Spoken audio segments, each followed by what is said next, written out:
किसी गांव में एक बार घोषणा हुई कि भगवान सभी को सेब प्रसाद में देने आ रहे हैं।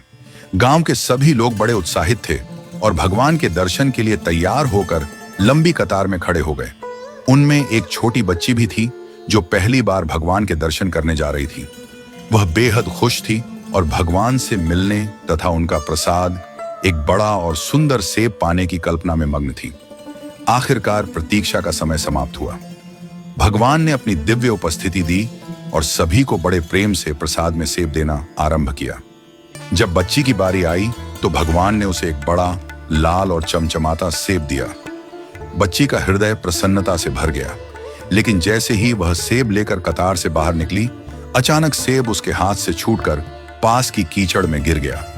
वह सेब गंदा हो गया और बच्ची का चेहरा उदासी से भर गया।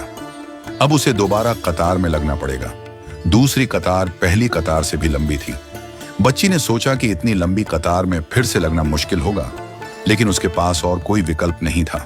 वह धैर्य के साथ फिर से अपनी बारी की प्रतीक्षा करने लगी।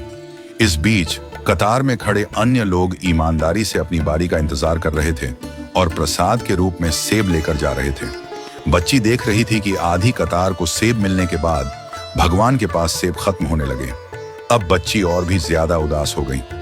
उसने मन ही मन सोचा, क्या मेरी बारी आने तक सेब खत्म हो जाएंगे? वह निराश थी, लेकिन यह बात नहीं जानती थी कि भगवान का भंडार कभी खाली नहीं होता। जब अंततः उसकी बारी आई तो भगवान के पास सेबों की नई टोकरी आ चुकी थी। भगवान ने मुस्कुराते हुए उसे फिर से एक बड़ा, सुंदर और लाल सेब दिया।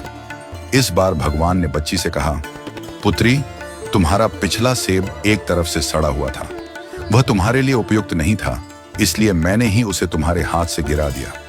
मैंने ऐसा इसलिए किया ताकि तुम्हें एक नया और उत्तम सेब मिल सके। बच्ची ने भगवान को ध्यान से सुना। भगवान ने आगे कहा, तुम्हें दूसरी कतार में इसलिए लगना पड़ा क्योंकि नए सेब अभी पेड़ों पर थे। उन्हें यहां आने में थोड़ा समय लग रहा था। तुम्हारी प्रतीक्षा तुम्हारे लिए सर्वोत्तम प्रसाद लाने के लिए थी। भगवान की बातें सुनकर बच्ची का मन संतुष्ट हो गया। वह नए सेब को पाकर बहुत खुश हुई और भगवान का धन्यवाद कर वहां से चली गई।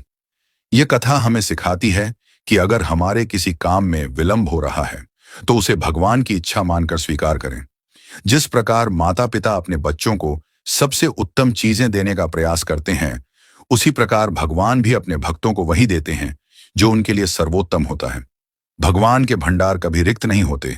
ईमानदारी और धैर्य के साथ अपनी बारी की प्रतीक्षा करें। जो आपके लिए उचित है वह आपको अवश्य मिलेगा। हर देरी के पीछे भगवान की कोई ना कोई योजना होती है। इसलिए जीवन में जो भी हो उसे विश्वास और धैर्य के साथ स्वीकार करें, क्योंकि अंततः भगवान आपके लिए वही लाएंगे जो आपके लिए सबसे अच्छा है।